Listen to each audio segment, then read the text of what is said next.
Hey, what's going on, everybody? And welcome to Kick Rocks Podcast 2 Drink Minimum. Thank you so much for joining us. In this episode, the gang got together and is talking about a documentary on Netflix. That documentary is The Last Blockbuster, the last one in existence. What did we think about the documentary? Well, only one way to find out, and you're already doing that. So just sit back, relax, have a drink with us, and enjoy.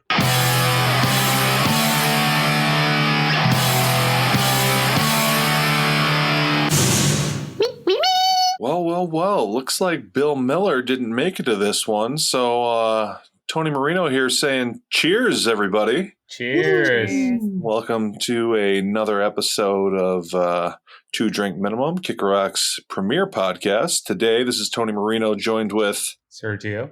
JT. Lora. Hey, gang. All right. How's it going? How's everybody doing? How's everyone doing? All right. All right, nice. These Bill Miller shoes, kind of big to fill, but I'm going to try to make it work. So this week we went ahead and we watched a little documentary called The Last Blockbuster. And this was a fun one. This was a fun one to watch. So I think we're just going to dive right into it and get everyone's general feel or vibe on what they thought of it. Does anyone want to kick it off? I'll jump in since normally, Tony, you are the one who gets stuck being the first one to talk about it. That's true. And I usually end up going after you. So I think the right order is for me to jump in. With that said, I'm just going to, I know that Bill likes to do this thing where he'll read the synopsis on IMDb of the movie. And this is a single sentence, which pretty much sums up everything about a documentary called The Last Blockbuster. And it basically says a documentary on the last remaining Blockbuster video in Bend, Oregon. Can't sum it up better than that. But for me, I think I was hooked just in the title alone. When I saw that there was a documentary about the last Blockbuster, I had to pause for a second. I'm like, wait a second, there's still a Blockbuster. I think I heard rumblings about that when Captain Marvel came out, that there was another Blockbuster that was still existing, and maybe that was the Blockbuster that was in the movie. Yeah, there's that great scene where she comes crashing through it. Yeah, exactly. And as soon as I saw that there was a documentary on it, I'm like, I had to watch it because I'm sure I'm going to assume all of us, at least in the age bracket that we're in, this was our youth. This was for me. I think I'm the oldest of the group, but for me, this was my teens and 20s. Just going to Blockbuster, renting movies was just that whole experience of going, on a Friday night with your family to order pizza and rent some movies and go home and watch it. So I was like, I definitely got to watch this. And then once I got done watching this, I was satisfied. I got to admit, I'm not saying this is the best documentary in the world. There were parts where I felt it ran a little bit slow or felt a little bit flat. But this, and I know I've used this word nostalgia so many times in these podcasts, but this was totally bringing me back to an era that I miss. They talked about it through the entire thing, about just that tangible feeling of holding a Blockbuster video rental case and snapping it and putting the video or the DVD into your device and watching it and having a rush, and the fact that they brought up the feelings and emotions of having to not have any late fees, and then the fact I completely forgot about that campaign that Blockbuster did with no late fees and how that was a big deal. I didn't know about it. I can remember the commercials for that and the banners on the windows. Yes, where it was like, what? How? Yes. People are just allowed to hold on to things from now on? Yeah. And I mean, the beauty about this documentary is it touched on so many of the assumptions that I had, which is what I loved about this the most, which it clarified I always assumed, just like I'm assuming that so many other people thought, that, Netflix dominated the market and killed Blockbuster. But it was really interesting to see that it wasn't that. It was just the economy.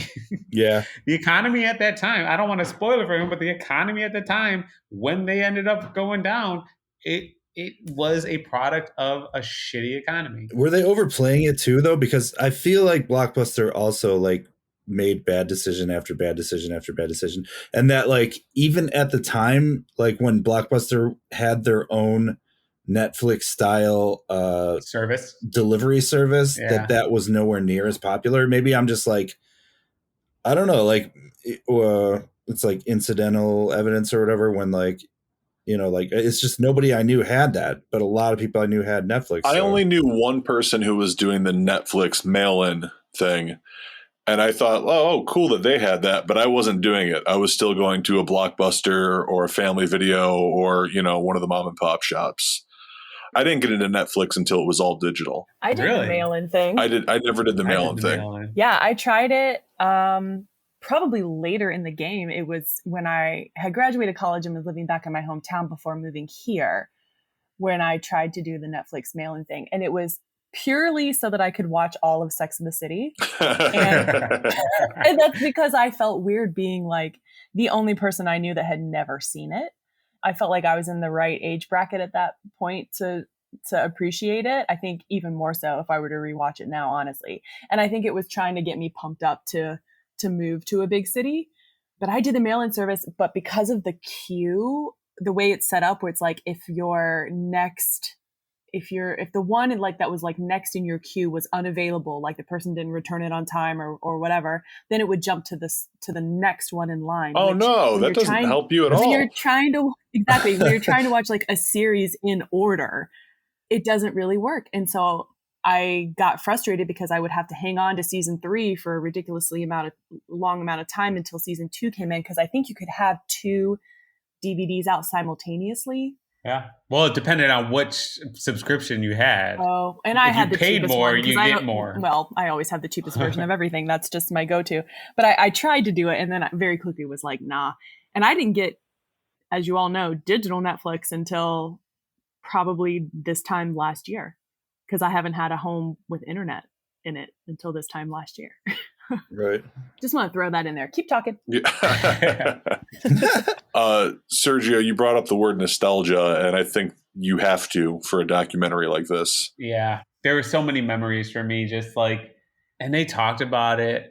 Well, here's one thing that I will say, like, and maybe I just didn't date enough, but I don't think I ever had that date experience of going to Blockbuster and picking out a movies.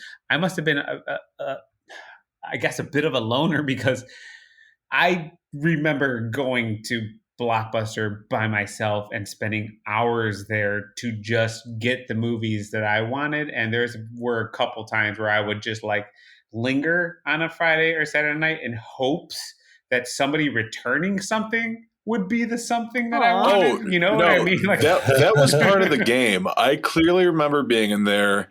The movie that I wanted wasn't there. And as soon as someone would be walking up to the window, you're like, are they going to drop something off? Are they going to drop something off? Yep. And as soon as you heard that bin hit, you'd run up front and be like, excuse me, did they return what I'm looking for?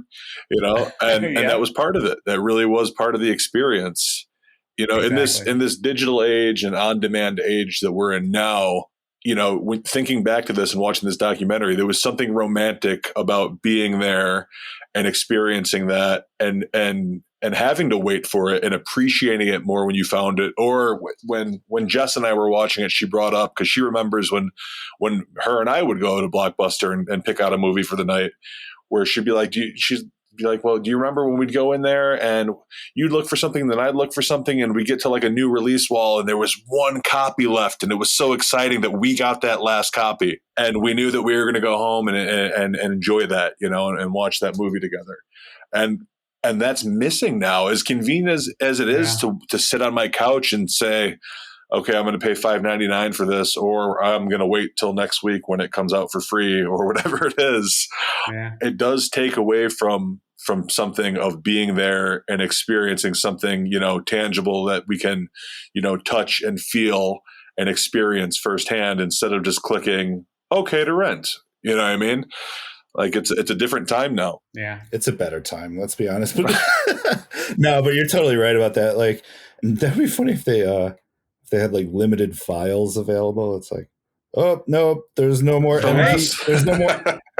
You got the last MP4 of whatever movie. That'd be great. That would be great. Hey guys, really quick before we move on, do you guys, when you were watching that, it was probably like the first half hour of the documentary, they showed an old Blockbuster commercial. The basically lower third said 95th and Ridgeland. Yeah, Oaklawn. Yeah. Oh, I missed that. Yes. So I was like, "Oh my god!" I was like, "I've been to that one. I had that's in my notes right now. I wrote notes. Yes. I was like, that got me really excited. I'm like, "Oh my god, that's the one that they fucking put on here." This is the first. Totally missed it. Totally missed it. That was the first time. That's the first time I've written notes for a podcast, and that's like the first thing I wrote. Nice, man. So traditionally, when we do a podcast, we go from person to person, but I feel like we're all sort of just jumping on this. Does that sound right? I think you're right on that, and I kind of said this before we started, where it's like, how do we want to do this one? Right. Do we want to say our feelings and then go into nostalgia, and it's like I feel like I kind of had a feeling nostalgia was going to be like the first thing all of us are going to want to talk about our experiences. Right. That's what the whole thing is anyway. I mean, it's fucking like 30 somethings like sniffing VHSs, you know, like, you know what? And 40 somethings. To that point, when they first mentioned Blockbuster and when you would walk in and they're talking about what it felt like or smelled like, and they brought up the smells before anyone said anything, I was like, the plastic. Because that's what I remember when you walk in there. And I don't know if it is the plastic from the cases or if it's the film smell. And they mention this, but there is something, and I can smell it right now just thinking about it and talking about it. Like, there's definitely something that a Blockbuster smells like. There's nothing else like it. I don't. Yeah, somebody said something like really nice, like it was like flowers or some shit, or the candy popcorn, the candy, the popcorn, and I was like, no, it didn't. Smell like popcorn. It smelled like. I don't have any like memory of that though. Like I have no scent recall. It might be one of those things where like if I were to smell that smell, maybe my first reaction would be, oh my god, that smells like Blockbuster from my childhood, but I don't have any memory of it smelling a certain way, and I certainly can't recall it at this moment in time. Oh, I definitely do. That's funny because the whole time, like that whole scene in the documentary, right away, plastic popped in my head. When I was watching it, I was surprised that it took them a while for someone to say plastic. Everybody else was saying popcorn, candy, this, that. Yeah. And like immediately, as soon as they mentioned the scent, I'm like, no, it smelled like plastic. Like the plastic casing, the plastic like VHS tape, the reel that's in the tape. Like it just has this magnetic plasticky scent. Right. Who said popcorn anyway? Was it Brian Posehn? Right. And that was a cool point. I'm glad you brought him up. It was it was really cool that they brought him some different comedians and stuff, but I love that they brought in people that had actually worked there and spent time there. He's an actor and a stand-up. I think it's Jamie Paul Kennedy. Scheer. Oh, Jamie Kennedy that was a weird one that he was on like that Blockbuster crew or whatever whatever they were called. Yeah, right. Like that's also funny. It's also funny that that's what his character in Scream did. Yeah, that's true. Exactly. He was literally playing himself. But that's like another meta joke. I guess I never got. Yeah. It was just so much fun, and like to bring up nostalgia again, but like it really brought me back to even being, a little kid, a teenager, a young adult, like all those experiences and being in there from the time of when you're a kid and I get to pick a kid's movie, you know what I mean? Because they were free. And then, my parents renting something else and, maybe I could watch one movie with them. And then there was an R-rated movie I wasn't allowed to watch with them, but I'd still sneak out of my room and try to watch it from the steps and take a peek in the living room. So when you're in your teens and you're going in there with your friends and you guys are trying to rent the new movie that you're all going to watch together. And then as you get older, you're watching it with a loved one, or in Sergio's case, by himself.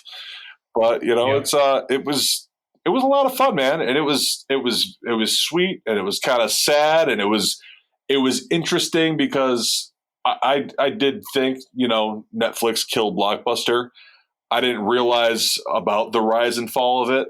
I didn't realize the juggernaut that they were as quickly as they were building stores and knocking the mom and pop ones out, which, am I right? The one that's still standing was the one that they talked about where they made them an offer and said, hey, look, you kind of have to do this. Otherwise you're gone. We're going to build another one right down the street. It was Was that the Pacific video? Mm-hmm. Yeah.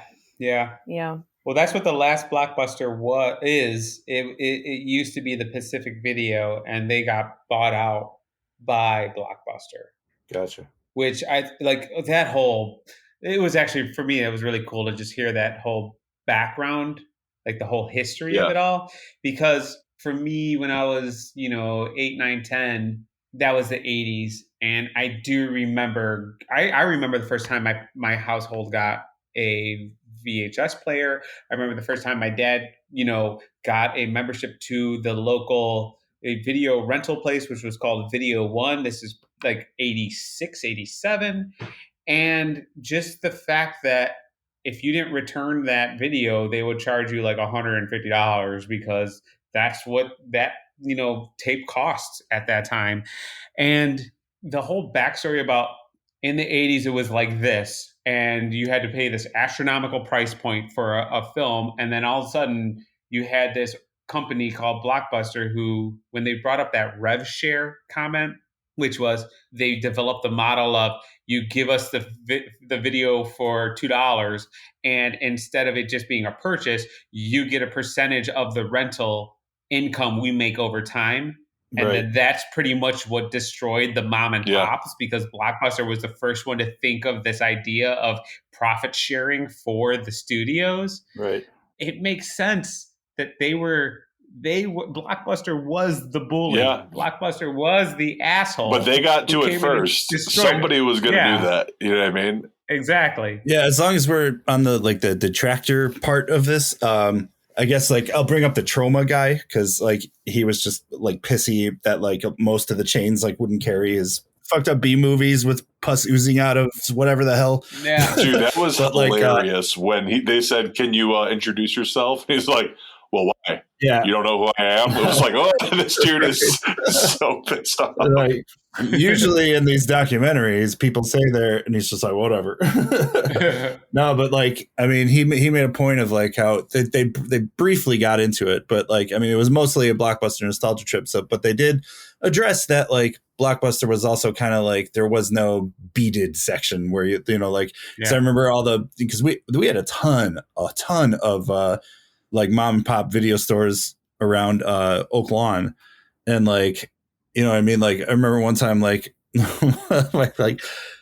little brother's friend just waltzed right into the porn area once, not even know, he thought it was the video game area or something.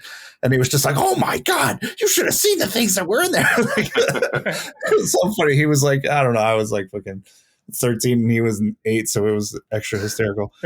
But there was something kind of, they said it was sanitized, or whatever, cleansed, of any kind of badness or whatever. So it did have that corporate, kind of Hollywood thing kind of going on. You know what I mean? You probably couldn't find the really crazy stuff in a Blockbuster. You know what I mean? I don't know. Well, no, and that's a really good point where, it was not even just porn, but you're probably not renting Faces of Death at Blockbuster. Well, I think the highest they went was rated R, which, Faces of Death, which is funny you brought that up. And I do remember seeing that as a kid. And that will, you torture any little kid who sees that. You're basically torturing them, because that movie should not be a movie. It's disgusting. It's disgusting. But even that rating, I think it was, is that considered rated X?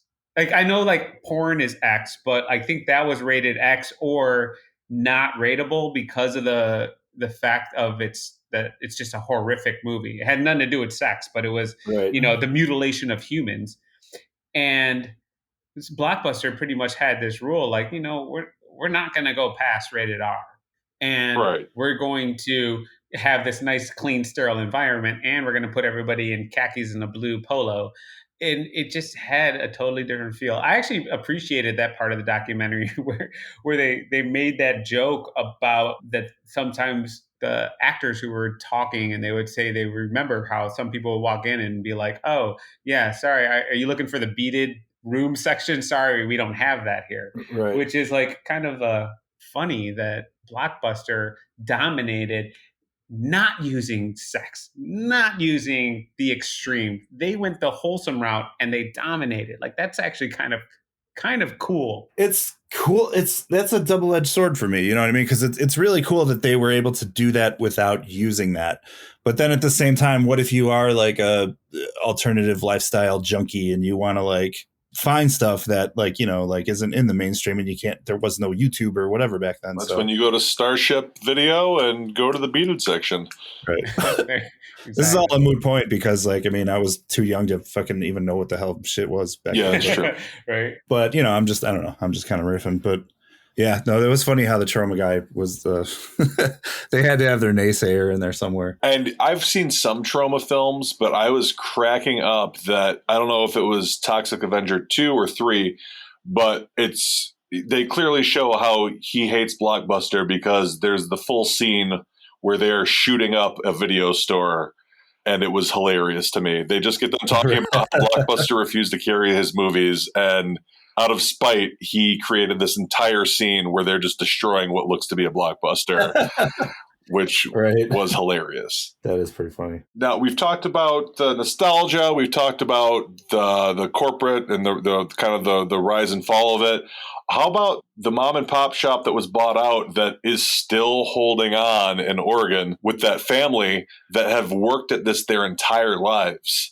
Everybody in their family has worked at this store. And I was, you know, spoiler alert, rooting for them so hard to be able to stay open and keep the name at the end there. Yeah, me too. Like, that was just a cool thing. And like, this woman does so much work. And like, I don't even know if it's legal or how they go about doing this when they're like, oh yeah, we came to rent this and they didn't have it. So she goes out and orders it. And if she can't, or she goes out and buys it. And if she can't find it that day, she orders it on Amazon.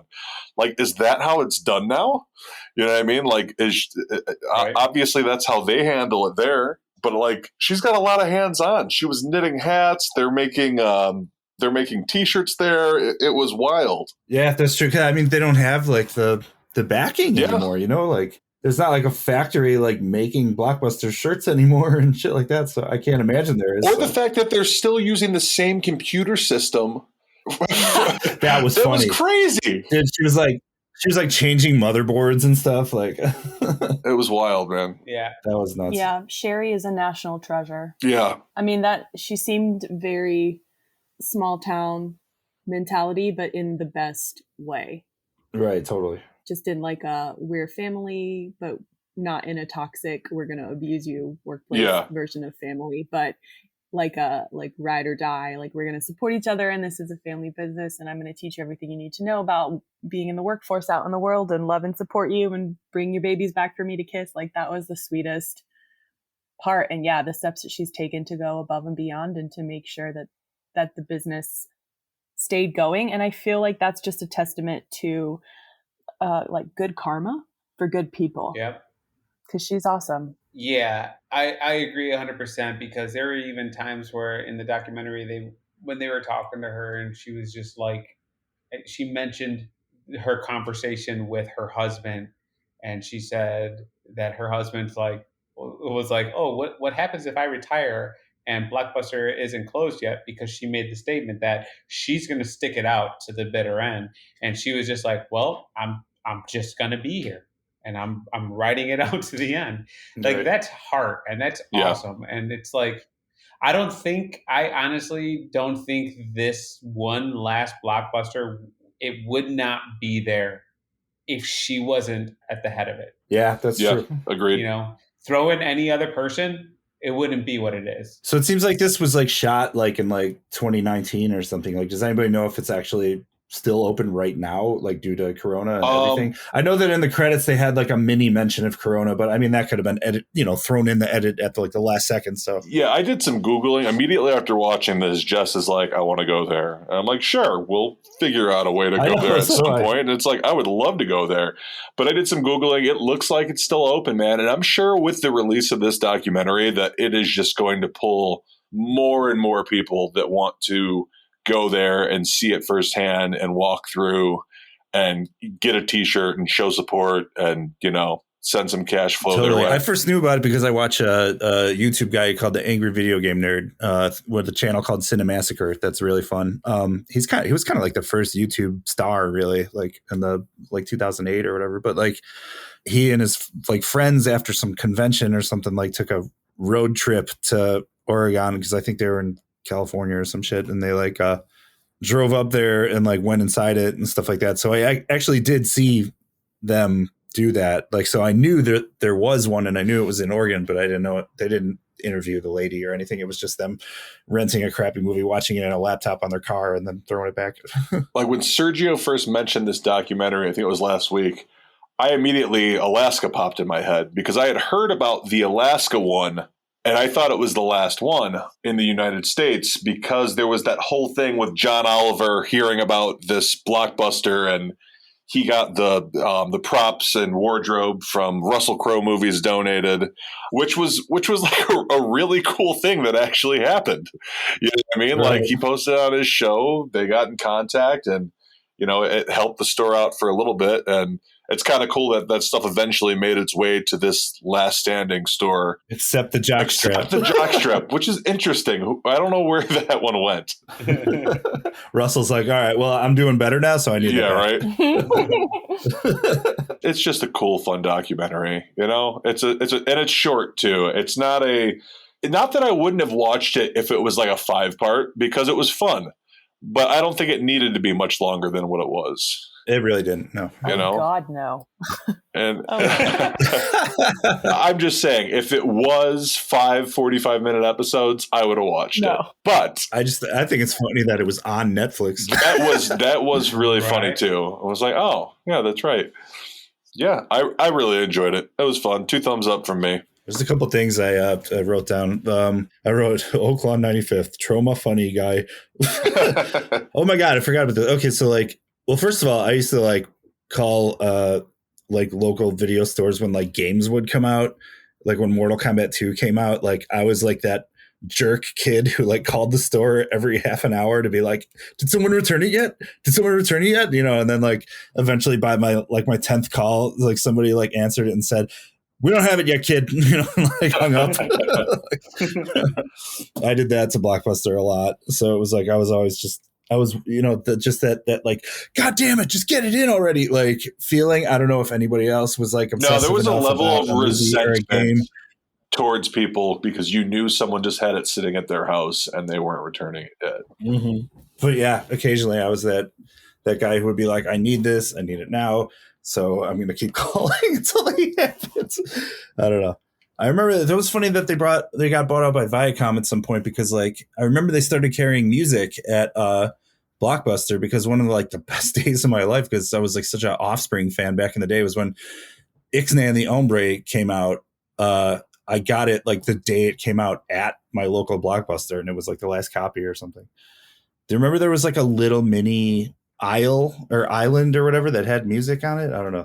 It probably didn't last too long, but yeah, they did. Well, they also showed that, and I didn't know this, that they were trying to sell like smartphones at one time. Oh, really? Well, that was like one of the things that they said they tried in 2008 or 9 or something like that. I thought that was interesting. Like a little T-Mobile type store. Yeah, which was, I had no idea that even happened. It was their last ditch effort to try to sort of turn it into something else and do what was hot at the time, I think. I can remember at one point going to a Blockbuster. They had this deal going on where they would buy any movie or any DVD that you had as long as it was in its original case, and they would give you a credit in the store for $5 towards something in the store, another purchase. So I was a jerk or played the system and walked across the street to Walmart that had a bunch of super cheap DVDs for $1 each. And I bought 10 of them and walked into Blockbuster, which was actually not across the street, it was in the same parking lot. Sold them all, got a $50 credit, and then got 2 brand new DVDs that I actually wanted of like new releases that were $24.99 or something. And I think that was one of those things where they were just trying to get people in the door. Like they tried everything. Like I didn't know about the music thing. I don't remember that, but the selling of the phones, the buying DVDs, just to get people in the door, man. This was still kind of in the heyday because that was 1997. Oh, see, I don't remember seeing music at all. Yeah, maybe it was at certain locations. Yeah, definitely the one in Oak Lawn on the 100 and whatever 4th or whatever. Oh, that's fun. I wrote down Black Flag T-shirt, because the guy mentioned it, and I was like, hey, yay, punk reference. By the way, my mind's always connecting shits, and it's like Brian Posehn was in an Off video, and Off has the singer from Black Flag, the original one. So I was like, ooh, 6 degrees of whatever. But like, I wrote that down just because it was funny, but also because like he made a point too where he was talking about whoever that was talking about like people that worked at video stores could actually like give you recommendations and might have known a customer or something. And like he said like, oh, it's that movie sucks, but you can rent it. And then he rented it and he came back and you're like, that's right, that did suck. Can you tell me something cool? You know what I mean? So like before algorithms and all that stuff of telling you what you should be watching, like which don't even work all the time, because sometimes you'll be like, yeah, that's right, this algorithm works, but then every once in a while you'll be like, really, the one time I clicked on that one video by accident or because I was half curious, now they're sending me all this shit about this, you know what I mean? And it's like, I'm not interested in this, like stop throwing it at my face, computer. So like there was something to be said for like the human experience they were talking about too, and like having somebody that could actually like talk to you about movies and stuff too. So I can remember thinking that this was the job that I had always wanted and had been born to have, was to work at a video store. And I never got around to doing it. I started working at a grocery store or something instead, but like, I always thought it would be amazing to be that guy behind the counter that could make recommendations to people or tell them like, look, that's a terrible decision, but go ahead. Like, I always thought that would be the perfect job for me. Instead, I didn't, but I had a couple friends that worked at video stores, one of which, Stacy Gray, had worked at a family video in the Heights that has just closed down like 6 months ago. There are still family videos out there. Yeah, so as far as I know, this is the last one that I know of in this area. But yeah, it just closed down, and they were doing their full final sale of absolutely everything in the store. I was getting messages of, we've got full Star Wars, everything's packages for sale. Like they were just trying to, get rid of and move everything. But like a lot of these stores really hung on for a long time. And I really think it was that nostalgia factor of still going there and having that experience. And I think she mentions that in this about what keeps it going. And she said it's about the staff and the experience there. When you come in and you have that moment and that human interaction, I think that's part of it. Right. I actually liked at the end when Kevin Smith was talking about how like it was one of those times where Kevin was talking at the camera where it's like, I dare you. You know what I mean? Like pre-calling out like the Blockbuster people, like being like, you should sell them that name when like it goes under, I mean? Yeah. Because they were talking about like if that store in Oregon ever went under, that they should like call it, Block Breakers or something, you know what I mean? But he's like, I think they should give him the name, you know what I mean? Like it's like you could tell he was kind of like throwing the gauntlet down, right? He was like, you can either do this and be a piece of shit, or you can be great and it won't affect you at all and let them have it, Right? That was cool. Hey, really quick. I don't know if there's a side note. I don't know if I'm going to keep this in here in the edit, but you guys brought up family video, and that made me think like, holy shit, does Kicker Rock search down the last family video and we make a like documentary about the last family video? But I decided to Google family video, and they have their website. And this is going to be a longer explanation than it needs to be. But the website is half movie purchase rentals / CBD, half CBD.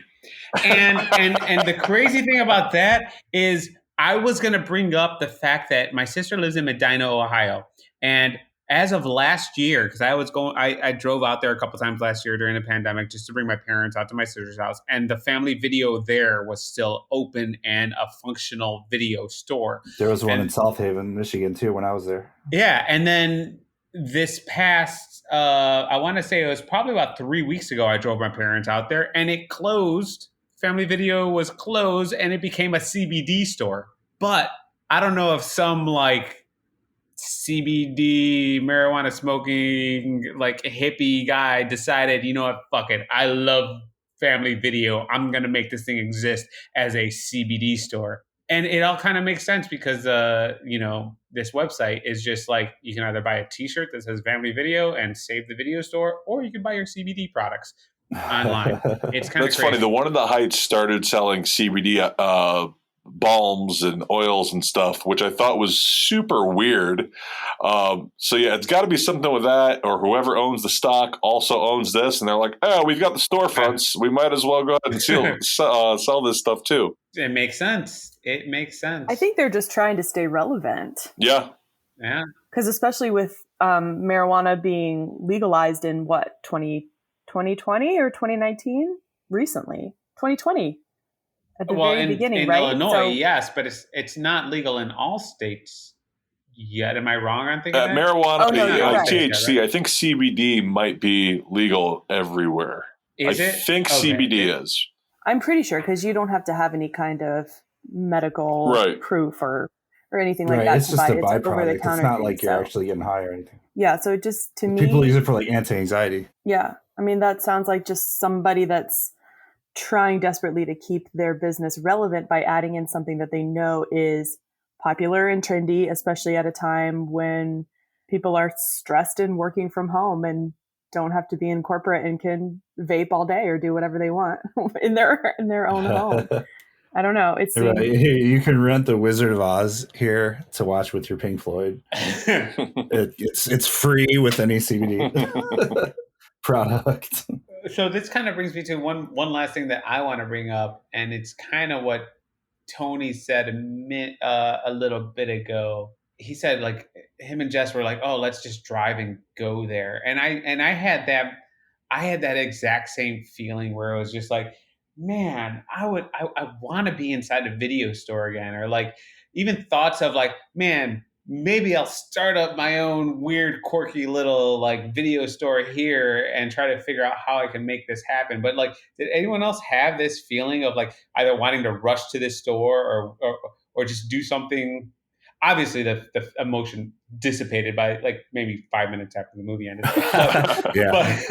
But it was like while I'm watching, I'm like, man, I miss it. Like I was feeling that like as I'm watching this, like halfway through, I'm like, man, I miss going into this store. I guess that means it was an effective documentary. But yeah, no, I definitely did. I actually thought of all you guys. I was like, what if Kick Rock like went to Portland and we got a hotel or bed and breakfast or whatever for the weekend, and we all picked out a movie and then we made a podcast video about it. You know what I mean? I was like having all these stupid thoughts like that. Yeah. That's exactly what I meant. Like I just had all of these thoughts that would have been really, really cool to just experience that again. Cause it really took me watching this documentary to remind me how pleasant that experience was. You could just go into a place and lose yourself for like 3-4 hours roaming around, reading the back of fucking DVD cases. Reading the back of the cases and getting that synopsis, and even running into old favorites or classics that you haven't thought of in a while, and reminding yourself like, man, that's a great movie. I should watch that again. Right. There's a couple of even talking about mom and pop stores, it was like those had just such a different vibe, like in the late 80s or whatever, like in the early 90s, where it's like, do you remember like those little circular tags they used to have on them that like like those, like it was the like wooden ones that was like that's how you rented it? Yeah. No, I know like exactly you like what you're talking about. Pick those up almost like little coins or whatever. Yeah, exactly. And it was like a hole drilled in it and it was like a string. I really miss renting Nintendo games and renting video games, because like nowadays there's pretty much no option but to buy it. I think there's like services like Netflix's old service where you can like rent games in the mail or something. But I mean, for the most part, you can't just You know, there's certain video games where I'm like, after I beat it, I'm like, man, I wish I could have rented this like back in the day, you know, and spent $5 instead of fucking $49 or whatever. So I just remember being a kid and like, because like you were just being bombarded with all this like imagery of like cover art and like all that stuff, or like post movie the box covers, you know, you like see like Nightmare on Elm Street like 5 or something with the Dream Warriors #3 with like Freddy's claws outstretched with all the kids walking towards it, and it was just that painted 80s kind of feel. And it's just, when you just saw fucked up shit like that as a little kid, you're like, oh, those are the bad movies, you know what I mean? Like Yeah. Yeah, you know what, man, and like that's a good point. Like the appreciating the movie posters and the cover art, like you don't do that anymore. I don't like maybe when we used to go to movies more often, and not as much as I used to, but well, especially now.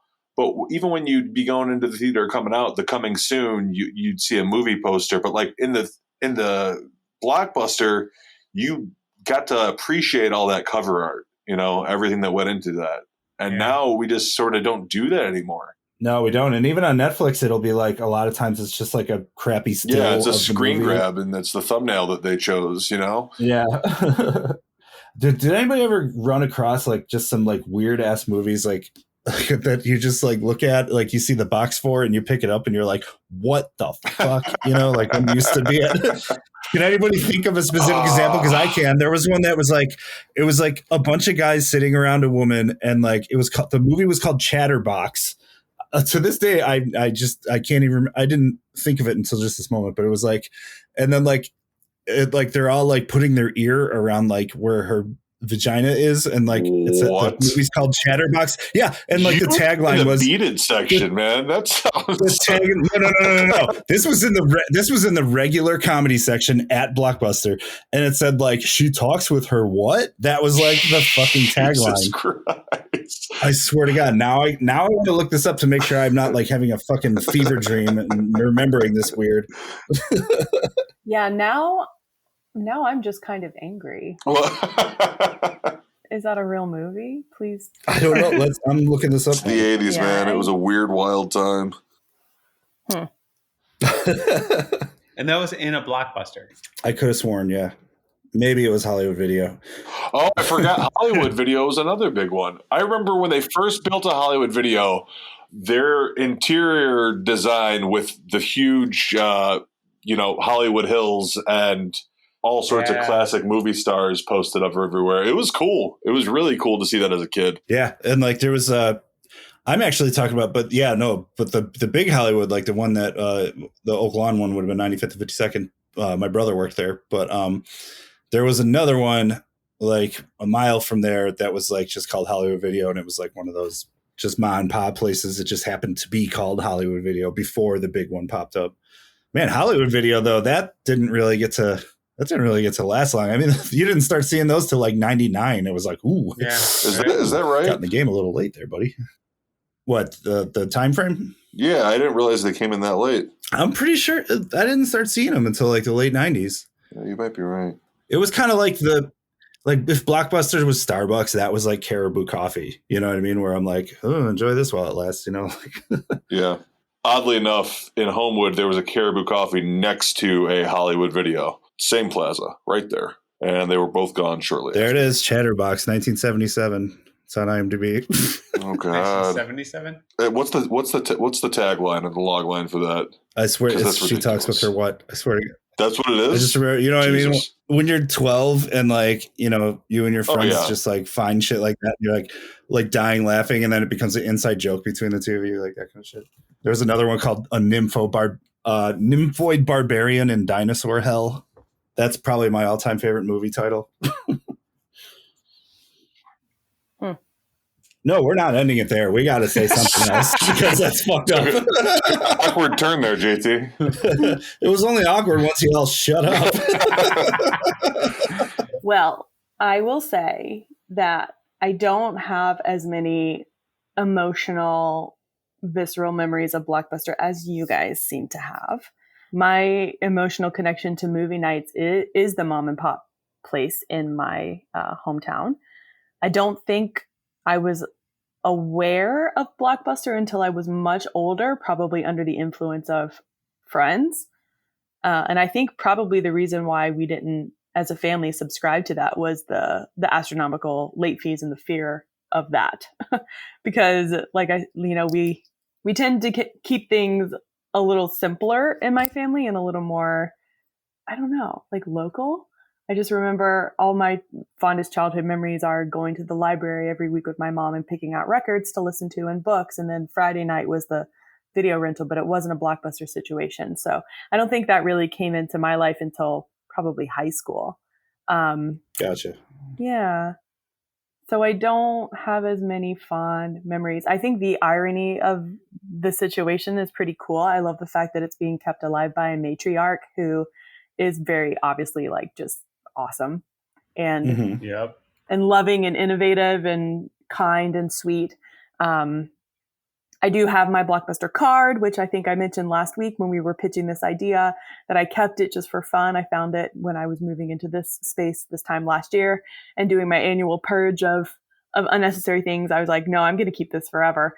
And I do remember using Blockbuster as a way to buy really cheap movies. And once Tony mentioned the buyback thing, it was probably that I remember digging through bins there that were near the checkout aisle and finding movies that were like $5 or less to purchase. And then especially when they went out of business after I moved up here in probably 2010 or 2011, the one down the street on Lawrence by Western which is now a Pilates place. I remember buying movies there for $1 when they officially closed. But yeah, we didn't have and it could be a regional thing. I just didn't grow up in this area. I'm from the South, and I'm from a really small town that used to be very mom and pop oriented in its practices across the board and was kind of known for that. And unfortunately, too many people thought that was cool and came there. And now it's the opposite of that, which is really kind of sad to see. But yeah. What was the name of your mom and pop video store? I think it was just called Charlotte Street Video. Classic. Yeah, I can't, or that's the only thing that pops into my head. And but I do remember what I rented there because I was very obsessed with two movies as a child that I had to alternate between because I was only allowed to get one movie at a time, and I would alternate between Drop Dead Fred and Return to Oz. And I rented them so obsessively and watched them probably alone because my mom eventually just flat out refused to let me be in charge of renting anything because I had exhausted that for years. And she was just eventually like, I'm not spending money on shit that you've seen before. And it's funny, when I went home this summer after lockdown and when I needed to just like really get away, we had a 7-day Disney trial that my dad and I did just to pass the time and watch some fun stuff and talk about it. And I made my parents watch Return to Oz, and they were horrified. I was horrified when I saw that movie. My mom kept stopping it and looking at me. We let you watch this as a child? And I looked at her and I said, I know. What the fuck, Mom? Like, why weren't you supervising this? But it does explain a lot about me, I think, when you dive deeply into it. I didn't know what postmodern deconstruction was, but I knew it when I saw it at that age. Where I was like, what did I just watch? Like, what is that? Why is it all sad? Wizard of Oz is happy. Like, yeah, it was just also a really crude representation of kind of like knockoff Henson puppetry, which my brother is so well versed in because that's what he does for his job now, and that's been his lifelong. Oh, no shit. Yeah, I know, he's really Nice. cool. We should have him on as a guest sometime. Indeed. I met him at the Super Sucker Show. Guest podcast because he's a really interesting dude. But yeah, that animation and the puppetry and the animatronic type stuff that they did try to achieve in that film. Hey, Blake. What's going on? Aww. Not much. Let me know on transfer and everything's good. Nice, man. How was the rest of your night? Good. I actually watched Total Recall so bad, but I ended up watching the whole thing. Hold on one second, Dad. No, stay on, please. Mm-hmm. Christ, did I not mute myself? Nope, I just held my hand. All right, I meant to press mute. I am so sorry, guys. Give me 1 second. No, Tony, We stay on, like please. it. It's sweet. I love that we just captured that. We have to keep that forever. No, seriously, we need to keep that in here. We got to figure out a transition to go from that to an end.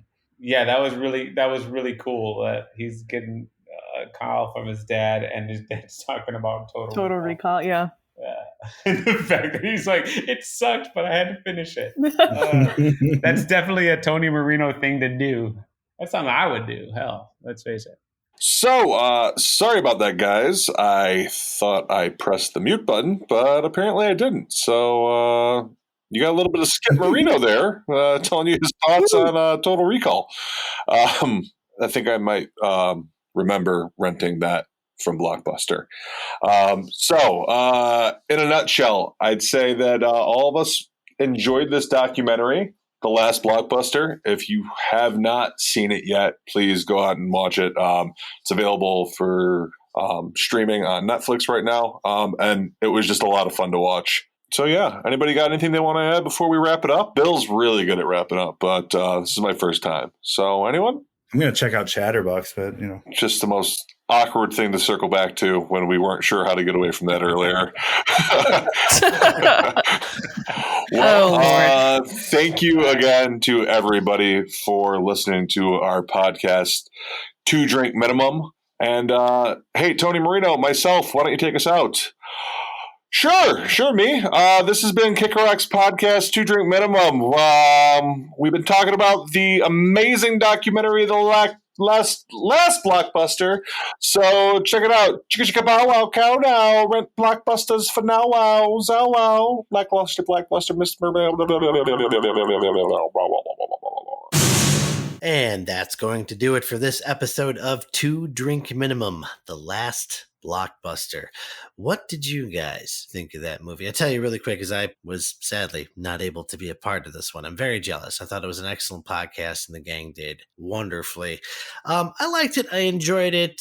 I don't know if I liked it as a documentary or if I liked it more as a, hey, remember Blockbuster movie? But either way, I thought it was very entertaining, full of nostalgia, and I'd recommend it. So go see it. There you go. That being said, if you want to tell us your feelings about The Last Blockbuster, you know where you can do that. You can comment on our Facebook page. Remember to please download and subscribe to the podcast. If you haven't already, you can do that on iTunes, Spotify, any of your favorite podcast mediums. We really, really appreciate you guys listening. Thank you so much. This has been 2 Drink Minimum. We've been drinking, thinking, and talking shop. Cheers, everybody.